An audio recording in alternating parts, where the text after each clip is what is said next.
Hóspedes do Tempo, do YouTube para o mundo ver. Um passeio no Fusca Azul, com sol de Copacabana nos guiar. E aí, galera, estamos aqui com mais episódios de Hóspedes do Tempo. Estamos muito felizes. E vocês estão bem? Eu estou bem. Vocês estão bem? Que bom. Tomara que todos estejam bem. E se não estiverem, que fiquem bem, né? Primeiras lembranças, primeiros recadinhos que eu tenho que dar para vocês, de forma obrigatória, que senão vocês também, né, não vão saber. E para quem está caindo de paraquedas agora aqui pela primeira vez, aí, vamos fazer a nossa inscrição? Aperta só aí, inscrever-se. E aí você vai fazendo o que para a gente? Vai ajudando o nosso algoritmo a movimentar o nosso canal e entregar esse conteúdo para mais pessoas. Isso, nós temos aqui a possibilidade do convite. Vocês vão ver aí embaixo, depois, mais tarde, quando vocês estiverem visualizando, o e-mail do canal. E o e-mail do canal, para quê? Para quê? Para que você possa, então, mandar seu material, seu conteúdo, se você quer ser entrevistado pelo canal. Então, se você acha que você tem um trabalho que merece uma entrevista para ser divulgado, conversa com a gente. Manda um e-mail e a gente faz contato com vocês. Dados esses enormes recados, nós vamos falar com a Dília Gouveia, que é uma filósofa. E eu tenho muita certeza que quem é da área de filosofia e também quem não é, vai amar. Então eu vou deixar com ela agora a bola e ela vai jogar essa bola para falar quem, fazer uma bio para vocês de Dília Gouveia. Muito obrigada. Muito obrigada e eu pelo convite. Foi maravilhoso poder estar aqui com vocês, com o Ronaldo, o invisível, ou melhor dizendo, mas também inaudível, não é?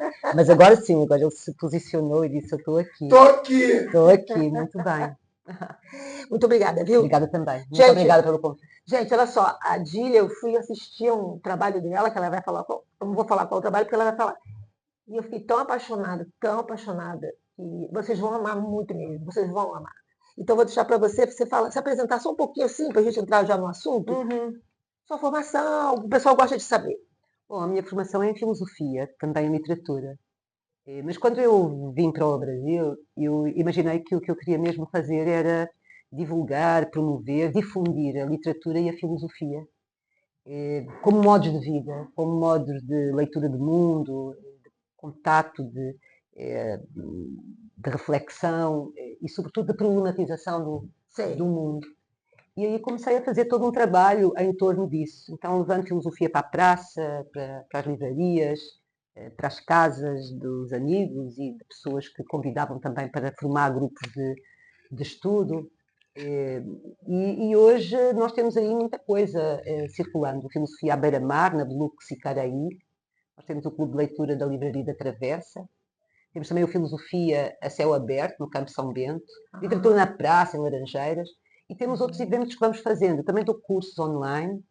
Tem curso online, galera. Olha isso, tem curso online. E também grupos de estudo em casa particular, em que um grupo de amigos se reúne para estudar uma determinada matéria, por exemplo. Mas temos depois os cafés-concertos literários, que são, enfim, são eventos muito interessantes e, sobretudo, muito potentes, porque nós levamos a literatura, também a filosofia, e tem a música e o canto. Então, neste momento, o café-concerto tem connosco o Silênio Pérez, está tocando connosco, é o nosso maestro, a Zezé Vargas, que interpreta as músicas, as canções, e são cafés-concertos temáticos, ou de autores, ou de obras, ou de temas. Dá um exemplo para mim. Por exemplo, nós fizemos agora, ultimamente, o café-concerto, o Diário de Rio Baldo, Viver é Muito Perigoso. Então nós levamos fragmentos da obra do Guimarães Rosa, do Grande Sertão Veredas. Aliás, este ano se comemoram os 70 anos dessa coisa extraordinária que foi a publicação do Grande Sertão Veredas, não é? 70 anos do Grande Sertão Veredas, do Guimarães Rosa.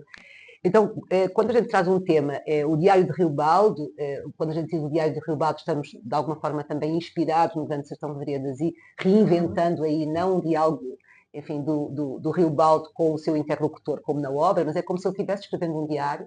Ou então, também nesse mesmo formato do Grande Sertão, a gente levou o Viver é Muito Perigoso. E aí sim, a gente tem os certos da obra, consideramos significativo, fazemos alguns comentários entretanto, e as músicas que dialogam com o tema, que dialogam com o autor. Este mês, por exemplo, a gente vai fazer as cartas que atravessaram o tempo, que atravessam o tempo. Então temos aí carta do Theo, do Van Gogh para o Theo, carta do Freud para o Einstein, carta da Virginia Woolf para a Vita, enfim, inclusive da Virginia Woolf, inclusive trazemos uma carta que é uma carta da Clarice Lispector, ao Fernando Sabino, ao Fernando Sabino, exatamente de 1956, quando foi publicada a obra O Grande Sertão Veredas, e ela estava extraordinariamente, assim, ela estava de uma forma, não era só extraordinariamente fascinada com a obra, ela, como ela diz, não é? Até me sinto tola, estou tão aflita com esta obra, uma coisa incrível. Então, estamos trazendo, por exemplo, agora este mês para o Café Concerto, essa carta da Clarice Lispector para o Fernando Sabino. Mas eu hoje entrei aqui na Carlos Gulbenkian, não é? E aí a questão do teatro Gonzaguinha, e pensei assim, puxa, é preciso levar para a cena também. Então, filosofia em cena no teatro, assim, sabe? Para onde tu possas levar a literatura e a filosofia, para questionar os mundos. É porque, de facto, não é que hoje estejamos vivendo em tempos sombrios. Os tempos sempre foram sombrios desde o começo da nossa civilização até aos dias de hoje, não é? Verdade. A questão é que os mundos vão desabando, vão desmoronando, a coisa fica totalmente assim desorbitada, fora do eixo, como diria há uma passagem no Hamlet de Shakespeare em que há um determinado personagem que diz: o tempo está fora dos eixos, não é? Então, assim, a coisa fica desorbitada, fica convulsiva, fica bélica, fica violenta. Os sofrimentos sempre estiveram aí e eu considero que nós somos, de facto, pessoas em sofrimento. Agora, muitos de nós, acaba sempre encontrando produtos farmacológicos, não necessariamente os estados a preto, não estamos falando só disso, não é? Não, produtos farmacológicos para sustentar e para suportar aquilo que de alguma forma é o insuportável da própria existência, porque não faz sentido a existência, não é? Não ser os sentidos que tu colocas ali, tu crias um determinado sentido, tu fixas isso como se fosse a verdade, e na verdade, ou melhor, e na realidade o que parece é que não existe a verdade, existe uma versão que vigorou, que foi fixada, e as outras versões ficaram ali eliminadas, foram escondidas, ocultadas, enfim. Cada um vai ficando com um pedacinho desse negócio. É preciso ir lá na versão escolhida virou oficial. Virou oficial. E aí, pronto, são as prescrições. A coisa vai ali. É preciso que se cumpra. Às vezes as pessoas perguntam, mas para que é que serve a filosofia? A filosofia, mas a filosofia é uma coisa, não serve para nada. Assim, não, de facto, não serve para nada, no sentido dessa praticidade, não é? Dessa coisa utilitária, funcional. De facto, não serve. Quer dizer, a filosofia não serve para construir uma ponte, a não ser uma ponte em termos de diálogo, mas uma ponte fantástica. Fantástica. E que está faltando, né? A sociedade está faltando completamente, isso. As pessoas não sabem mais conversar. Não dialogam, é muito difícil. Não serve certamente para criar um medicamento que vai resolver uma enfermidade, uma doença. Mas tem uma outra mais-valia ali, que não é economicista, não é consumista, não é produtiva, não é? Que é exatamente a gente poder perceber que as coisas podem ser de uma outra maneira, poderiam ter sido de uma outra forma, poderão ainda vir a ser de uma outra maneira. E precisamos fazer esse mergulho, não é? Essas leituras subversivas, não é? Por baixo de ir lá ver o que é que não está, o que é que está faltando. E é muito interessante porque tu vês, vocês reparam, a mídia, enfim, tudo aquilo que são os grandes veículos de comunicação, eles te projetam, não é? Eles projetam a luz e iluminam um determinado objeto. E isso significa que querem que, de algum modo, a gente olhe para aquele objeto que está sendo iluminado. Sim. A questão é que depois está toda uma outra zona, todo um outro espaço obscurecido. E as pessoas vão para onde há luz, porque é suposto que se vá para onde há luz, mas é suposto que se vá para onde há luz. Mas a pergunta é, mas porquê que é? Porquê que tem que se ir exatamente por onde querem nos encaminhar e nos dirigir? Porque não exatamente ir lá, adentrando nas obscuridades e ver, espera aí, mas então é assim tão importante que a gente olhe para aquele objeto ali e que a gente se detenha naquele objeto ali. Então, e os outros que certamente estão ali e que submersos. Então é preciso a gente ir lá espiando, não é? É preciso que a gente consiga, de alguma forma, ir aí ao encontro daquilo que de facto não te fixam, não é? Não te obrigam aí, não é? Há um poema do José Régio que muitos de vocês conhecem certamente porque ele foi magnificamente interpretado pela Maria Bethânia, que é o Cântico Negro, não é? Vem por aqui, dizem-me alguns com olhos doces, não é? estendendo os braços e seguros de que seria bom que os ouvisse, quando me dizem, vem por aqui. E depois ele vai dizer, não, eu só vou por onde me levam meus próprios passos. Exato. Só que busco saber, nenhum de vós me responde, porque me repetis, vem por aqui. E lá no final dizer, não vou por aí. A minha vida é um vendaval que soltou, uma onda que se levantou, é um átomo mais que se animou. Não sei por onde vou, não sei para onde vou, sei que não vou por aí. Então, de alguma forma, sabe, é preciso encontrar brechas, não é? Essas brechas aí. Há um conceito que o Heidegger, para mim, é um grande pensador do século XX, é talvez o grande pensador do século XX, ainda que, porventura, algumas pessoas tenham algum ranço ali, enfim, por conta da biografia ou alguns posicionamentos, mas eu acho sempre que é importante a gente separar a obra da obra, não é? Do autor, enfim, do homem. E o Heidegger comentava sempre muito essa coisa do tal do impessoal se. Ou seja, a gente vive num senso, enfim, num mundo comum, no nosso cotidiano, e na realidade a gente parece que estamos sempre vivendo de acordo com o script, não é? Ou seja, obedecendo e cumprindo, não é? E sendo muito funcionais naquilo que nos é exigido, nos é pedido. Então, quando eu falo no impessoal se, o que é que ele diz? A gente vive como se, a gente sente como é suposto que se sinta. A gente sonha como é suposto que se sonhe. A gente caminha como é suposto que se caminhe. Ou seja, de algum modo, quer dizer, aquilo que é pessoal, aquilo que tem a ver com a tua singularidade, com a tua subjetividade, tu não consegues funcionar aí. Porquê? Porque a gente age exatamente como se deve agir, como é suposto que se haja. Então, o Heidegger propunha que, de algum modo, a gente quebrasse com esse cotidiano, não é? Com esse mundo do senso comum, que começasse a suspeitar dele de uma forma, digamos, mais concreta mesmo, não é? Ou seja, não, há que seguir, se calhar, um outro caminho, há que mergulhar aí um pouco aí, e há que construir, isso conversa muito com a psicanálise, né? Sim, a questão da linguagem, não é? Lacan vai lá beber nele, né? O Derrida dizia uma coisa muito interessante, ele dizia, e que é uma provocação, não é? Ele dizia, nada há fora do texto.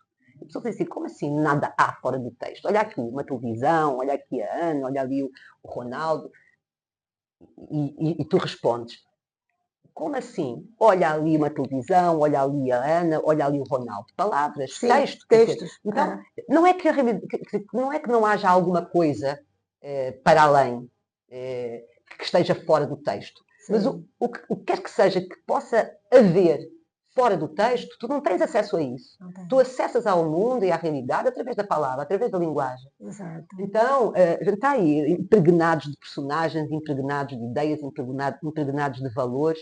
A gente está, de alguma forma, replicando, imitando aquilo que, de algum modo, está aí, assim, pronto, quer dizer. E talvez o grande desafio, e por isso a literatura e a filosofia, eu considero que podem, de facto, ser modos de vida, não é? A filosofia e a literatura são essas ferramentas, esses instrumentos que te ajudam a desconstruir tudo isso, não é?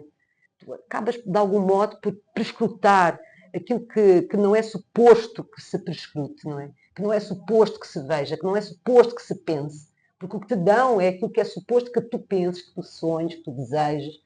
E aí, através dessa filosofia, o Nietzsche falava muito da filosofia a golpes de martelo, não é?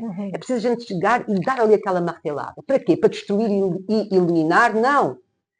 Quando tu, com um martelo, tu dás ali uma martelada naquela parede, ela vai desabar. Aí tu começas a ver a parede toda, ela desabando. E aí tu começas a perceber do que ela é feita. Tu não sabias se ela era de madeira, se era de cristal, se era de pedra, se era de vidro. Até para poder haver uma reconstrução. Não, aí, e perceber como é que é. A gente não sabe o que as coisas são. Nós acabamos sempre por acolher aquilo que é suposto que as coisas sejam de acordo com aquilo que é suposto que esteja contido dentro da definição que alguém, como tu há pouco dizias, não é? Com a tal versão que se torna oficial, tu vais lá e dizes. Agora, a gente não sabe. Bom, e depois, o que é interessante, não é? Porque a coisa vai ficando ali em cacozinhos, não é? Tu percebes, caramba, agora eu percebo do que é que ela era feita e como é que ela foi edificada, quer dizer, como é que é? É cola? Como é que é prego que está por dentro? E numa camada até mais profunda, camada até mais profunda, a gente conseguir depois de olhar todo esse material e falar assim, e as pessoas que fizeram? Como é que eles Exatamente, manusearam isso? quem eram, Né? exatamente. tudo Quais as isso. histórias? O que, que elas estavam pensando na hora que elas estavam fazendo? Exatamente, Né? Vai exatamente. fazer essa investigação, vai Então, indo. exato. E com a filosofia, tu tens aí essa tal da armazinha, esse tal instrumentozinho que te faz refletir, que te faz problematizar, tu questionas, tu problematizas, tu suspeitas, tu duvidas. Então, Exatamente. as duas, a literatura e a filosofia, elas são almas gêmeas de alguma maneira. Almas gêmeas no sentido No sentido que disso mesmo. e elas quase nascem no mesmo período. Não é? A gente vai ver a fundação, assim, o início da civilização ocidental. Nós temos no início da civilização ocidental determinado tipo de textos que são textos fundadores, não é? Literários, que depois alguns foram tornados, enfim, sagrados, enfim, religiosos, bíblicos, não é? Mas tem o primeiro grande texto fundador é o Antigo Testamento, que é mais ou menos concomitante aí com o Hesíodo e os mitos da teogonia do Hesíodo, e ao mesmo tempo também com o Homero, a Ilíada e a Odisseia. Então tens aí os mitos, não é, da teogonia, tens o Antigo Testamento e depois tens a Odisseia e a Ilíada do Homero. São textos aí fundadores. Mas isso são literários. Cadê a literatura? E são literários. Cadê a filosofia? Não é? Estamos falando do século VIII a.C. Mas então, são irmãs gêmeas, porque supostamente se são irmãs gêmeas não teriam nascido na mesma altura.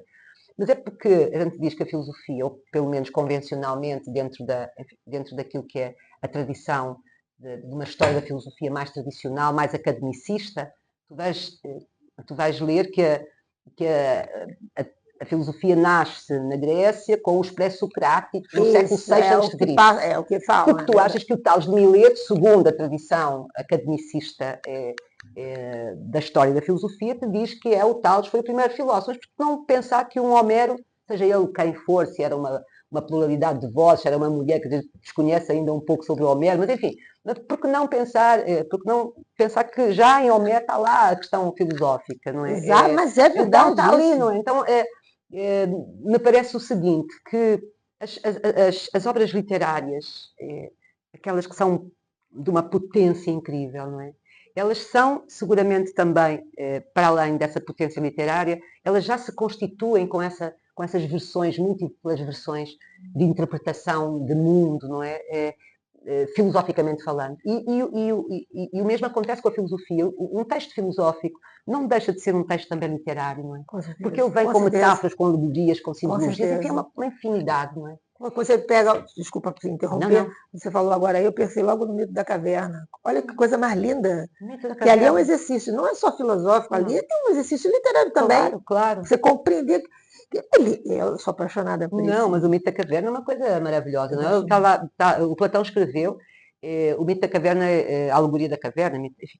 Ele está lá na República, não é? Isso, do Platão.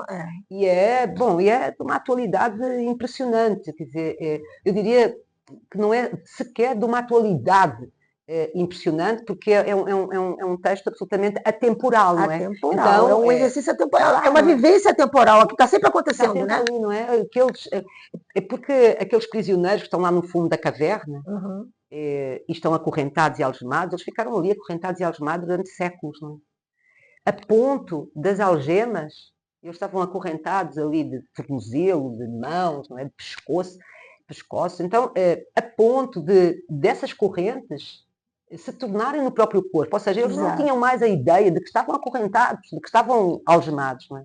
Eles estavam no fundo da caverna e por trás deles, eu vou simplificar, por trás deles tinham um fogozinho que iluminava, que projetava na parede as sombras de outras pessoas que estavam atrás, não é? E eles estavam ali todos contentes, cada um dizendo, não, aquele é aquele, aquele é o outro, mas julgando que eram pessoas que estavam na parede, não é? Então as sombras das imagens, para eles, eram a realidade.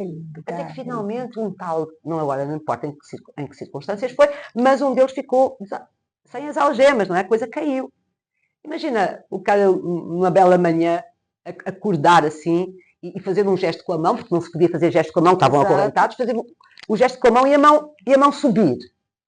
Deve ter ficado aflitíssimo, o que é isto? Quer dizer, bom, e aos poucos, para ir irritando, não é? E aos poucos eu começo a perceber que ele estava ali acorrentado.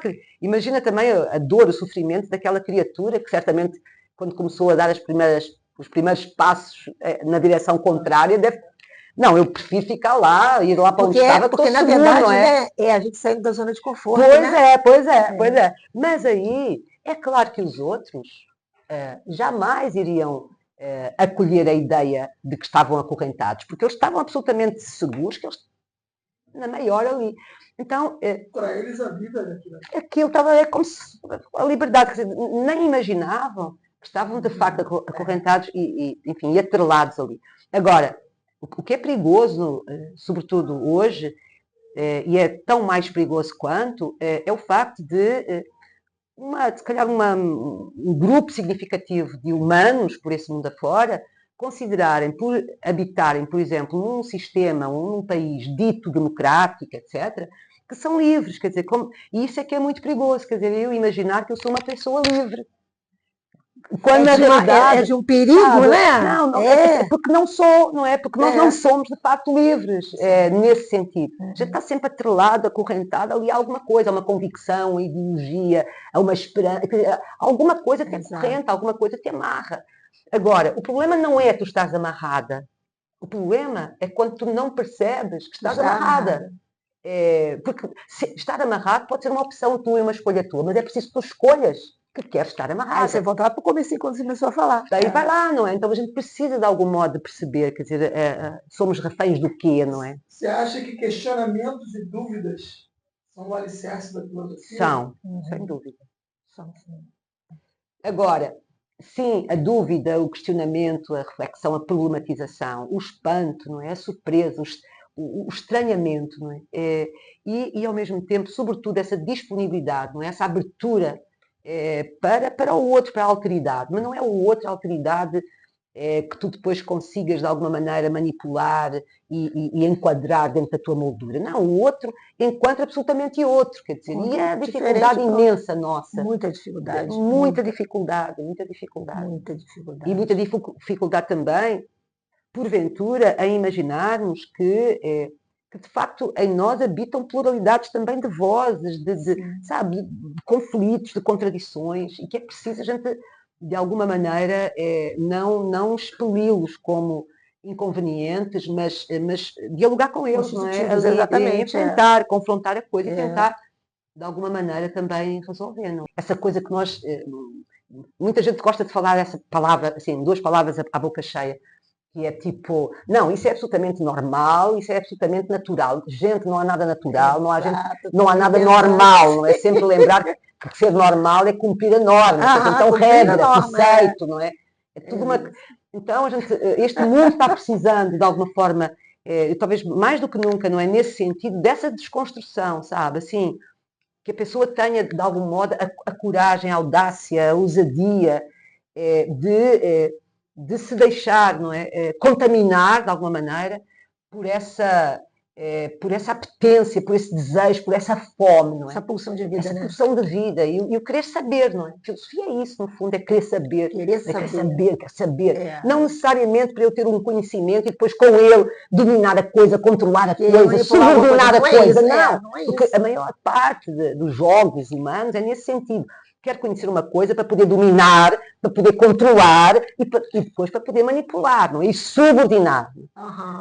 Puxa, mas não é isso, a filosofia não é isso. A filosofia não é ciência nesse sentido, não é? Enfim, a filosofia é esse querer saber, é essa fome, não é? Esse desejo. A Clarice também, há pouco falavas da Clarice, não é? A Clarice tem uma frase que é incrível num dos romances dela, que ela diz assim, a dado momento o narrador diz, muitos foram aqueles que largaram tudo o que tinham para irem em busca de uma fome maior. É claro que aqui, não é, no sentido metafórico, não é? Essa fome que é no fundo o desejo, não é? É o querer. Querer, não é? Porque nós somos seres desejantes. Se acabar o desejo... E entender o mundo, não é? A fome do saber. Mas quando você se alimenta do saber, você começa a diversificar esse saber. Porque aí o que é mais importante é não engessar o saber. Claro, é degustação, não é? Tu vais abrindo portas e portas e janelas. Isso aí é um grande milagre. E de repente, que isso é que é o mais incrível, tu estás no deserto. E a questão é, como é que a gente consegue fazer com que o humano, não é?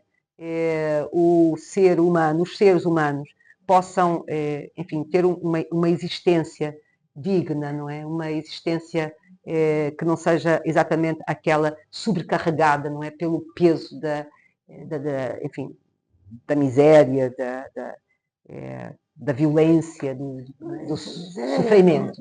Do apagamento delas. Do apagamento, então. Então, É o verdade. mundo... E, bom, com isso, vais ler as histórias, vais ler os contos, não é? E vais pegar nessa ideia de uma filosofia tal de golpes de martelo, como Nietzsche falava, ou da desconstrução, enfim. O Walter Benjamin tem uma frase muito interessante também, ele fala da história, não é? Que se deve fazer a história a contrapelo, quer dizer, então, em vez de estar alisadinho, alisas e pões a coisa muito direitinha, muito luminosa e muito lustrosa. Não, vamos fazer ao contrário, vamos a contrapelo. E aí começam a saltar aquelas coisas todas. Caramba, então... Para entender que as coisas de facto podem ser de uma outra maneira. Poderia aquelas coisas todas que estão a acontecer serem absolutamente de uma outra maneira. Porquê que não são? Porquê que não foram? O que é que não fizemos? O que é que deixámos de fazer? O que é que precisávamos ter? Então, a gente precisa de conversar. E aí, vamos falar um pouco de mito? Mito, vamos. Mas fala aí, qual o mito que você gostaria de comentar? Tem mitos tão... Porque são tantos, né? Tem mitos... Tem o mito de Eros, por exemplo. Não é? Eros e Psique? Eros, o de Eros. Nascemos a Psique porque o Eros o amor, não é? Isso, aliás, os gregos tinham muito isso, de ter vários deuses para o amor. Tem o Eros, que é o deus do amor, tem Afrodite também. Afrodite. Mas aí a gente fica aqui aclamando e dizendo essa coisa maravilhosa do amor, e depois depois dificilmente a gente se pergunta, não é? Como é que isso nasceu? O que é isso de amar, não é? Sim. É ou não possível o amor? O que é o amor? Não é? Então a gente vai ao mito de Eros, que parece ter sido, não é, o primeiro grande mito aí sobre o amor, em condições é que Eros nasceu, não é? Só para lembrar que Eros nasceu de Pénia e Poros, dois deuses, não é? A deusa Pénia, que era a deusa da indigência, da falta, da miséria, e Poros era o deus dos recursos, não os recursos económicos, financeiros, mas os recursos... tinha os instrumentos necessários, as ferramentas intelectivas e tal, para organizar o que ele desejava e para ser bem sucedido nesse seu desejo. Não é? Então ele tinha todos os recursos para que a coisa fosse bem sucedida. Enquanto que a Pénia não, ela era totalmente em falta, não é? A indigência em pessoa. Nunca era convidada para nada. Mas estava-se celebrando no Palácio do Olimpo, estava-se celebrando o nascimento de Afrodite. Então, todos os deuses foram convidados, exceto quem? A pobre, da indigente, fedorenta, enfim, da Pénia, não é? Ela ficou fora do palácio. Só que o Poros bebeu um pouco demais lá do néctar, não havia vinho naquela altura ainda, era o néctar dos deuses, então ficou meio que embriagado, disse lá ao coleguinha Deus que estava do lado dele, olha, eu vou lá fora que eu não estou sentindo muito bem, vou apanhar um pouco de ar. E saiu, só que ele estava tão embriagado, mas tão embriagado, quando sai à porta do palácio, ele desmaia. E vai desmaiar onde, exatamente? Aos pés da deusa Pénia. Olha. A Pénia não se fez. Rogada. É? É agora. Conclusão, editando, violentou o Poros, o sonolento. Se perguntará, mas como? Se estava dormindo, desmaiado, como é que podia? Mas é mito, quer dizer, então e passado alguns meses, quem é que nasce? Eros. Não é? Eros nasce desse ato de violência da Pénia com o Poros. Muito bem. Mas, o que é que acontece? Então, o Eros, não é? Que é esse... O Eros é um intermediário, não é? Ele é um intermediário entre uma coisa... Ele está sempre querendo alguma coisa, desejando alguma coisa, tendo ideias maravilhosas para realizar alguma coisa, flechando com a sua imaginação, porém, que isso é o que ele herdou do pai, Poros, e a parte da mãe. Mas depois o que é que acontece? Quando a coisa está quase sendo possível, não sei o quê, vem, não é? O que herdou da mãe, que é essa indigência, essa falta. Então, aí ele vai se sabota e não faz. Exatamente. E aí e nós, não, o amor é uma coisa linda, olha só. Esse Eros, onde é que está, não é? Bom, aí depois tem uma coisa muito interessante também sobre bom, e a Afrodite. A Afrodite também não foi melhor. A Afrodite, que era filha... O que é que acontece? A Afrodite é muito interessante, porque no início o que é que nós temos? Nós temos a Gaia, que é a Terra, certo. E temos Urano, não é? Saturno. Saturno.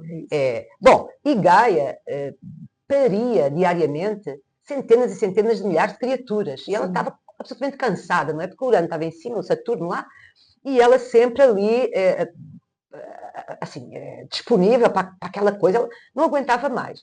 E reclamava, não é? Mas só Cronos, só um dos filhos, Cronos, é que pensou, não, a mãe está aqui tão, sabe, tão sobrecarregada. Putz, não, vou fazer alguma coisa. E o que é que acontece?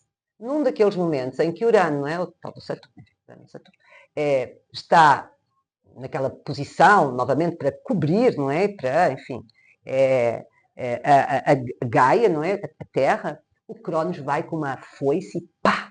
Né? Corta os testículos do Urano. O que é que acontece? Os testículos do Urano caem onde? Caem nas águas de Neptuno. Caem os testículos, mas os testículos vão ensanguentados, porque foram decepados, foram cortados pela foice, e com sêmen, não é? Porque estava naquele momento, que seria aquele momento em que o Cronos vai, e cai sobre as águas. E logo de seguida, logo quase imediatamente, o que é que acontece? Uma nuvem enorme, um nevoeiro, umas águas revoltas, e emerge e rompe do fundo das águas de Neptuno, coitado do Neptuno, levou lá com os testículos do outro, emerge daquelas águas de Neptuno, daquelas águas cai a deusa Afrodite. De novo, que é também a deusa do amor. Gente, como é que ela nasce? Foi gerada de também, pior, também de um ato de brutalidade, violência, não é? Muita violência. De novo, o amor, não é? Vamos lá. É o devir. Como é que o povo, seu povo, meu povo, povo do Ronaldo, povo do canal, faz para encontrar você nas redes sociais? @. Então, tem o Instagram, não é? Que é o @Gouveia, Gouveia, Gouveia Dília. Se colocar o nome, gente, completo, já dá. Gouveia Dília, porque quando eu pus lá para ser Dília Gouveia, não quis ficar Dília Gouveia, então é Gouveia Dília. E o Face está Dília Gouveia, no Face Dília Gouveia. E tem, inclusive naqueles, sobretudo quando são cursos online, tem o meu, meu telefone nesses flyerzinhos, não é? Mas tem, enfim, tem todo aí tem aquelas artezinhas. Então, mas abrindo o seu Instagram, tem lá um link para a gente entrar para o curso, quiser fazer o curso, aí leva a gente para algum lugar? Leva para, exatamente, para o feed, não é? Para as notícias. Isso. E lá tem, tem os apontamentos. Né? Olha lá, vamos fazer uma pergunta para você. A gente sabe que nós, como nós já falamos até sobre isso aqui, né? Daqui a pouco a gente, como vai ver, já não está mais na Terra, sabe lá Deus o que vai acontecer, a gente sabe. E aí, tem uma nuvem, tem algo, tudo isso que está sendo gravado no YouTube ou na internet vai ficar armazenado para daqui, sei lá quantos anos, não sei. Então, o que você gostaria de deixar de recado? Se você pudesse escrever um recado para essas pessoas daqui a 200, 300 anos, tá? E se a gente pudesse enterrar uma cápsula, enterrar e abrir daqui a 300 anos e falar, hoje vamos abrir a cápsula da Dília. O que estaria escrito lá, essa galera? Sim. Essa é desafiador isso, não é? Bom, um pouco sobre o nosso tempo presente. Um pouco sobre o modo como eu, no meu tempo presente, julguei ter podido um pouquinho interpretar a história, não é? A nossa história, assim.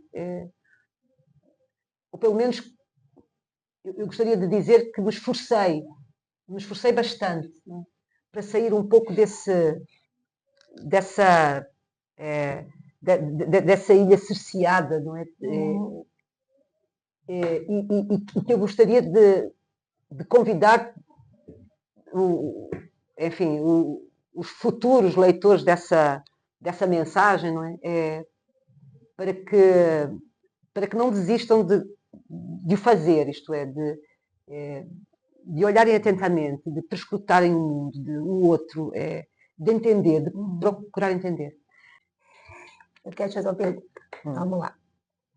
Quem é você para além do que você faz? Quem é a Dília? Difícil responder. Muito difícil. Não tem um alguém por detrás, não é? Tem projetos, tem desejos, tem sonhos, tem realizações, pequenas coisas que a gente vai conseguindo fazer. Mas, assim, aquela pessoa, esse eu não é Esse eu é diluído, ele é rarefeito, sabe? Ele não tem uma consistência, não tem uma identidade própria, sabe? Ele é muita coisa, talvez é muita coisa e coisa nenhuma, sabe? Eu acho que é isso. Eu não tenho, não consigo me definir numa, sabe, numa identidade própria, assim, não, é qualquer coisa que também continuem buscando, sabe? E buscar não é no sentido de que vai procurar, vai buscar porque acredita que em algum lugar está lá aquela coisa que ela... Não está em lugar nenhum, tem que ser eu a criar, não é? Mas são pequenas criações, são pequenas coisinhas que a gente planta aqui, semeia acolá, às vezes deixa, não vai nem poder, esquece que semeou só para não ter que colher, para depois a ficar lá, para poder ainda, sabe? Então tem. Tá perfeito. Tá vendo, gente? Que amor. Olha, e vamos só mandar um beijo para sua galera. Manda um beijo para sua galera. Beijo, minha galera. Beijo para minha galera. Ronaldo, manda beijo. Beijo pra minha galera também. E galera pro canal, vamos pedir inscrição. Peça inscrição, por favor, e se inscrevam. Beijo, gente. Tchau. É uma gente fantástica aqui. Muito obrigada mais uma vez. Muito obrigada, Ronaldo. Muito obrigada, Ana. Muito obrigada pela oportunidade também. Hóspedes do Tempo, do YouTube, para o mundo ver. Um passeio no Fusca Azul, com sol de Copacabana nos guiar.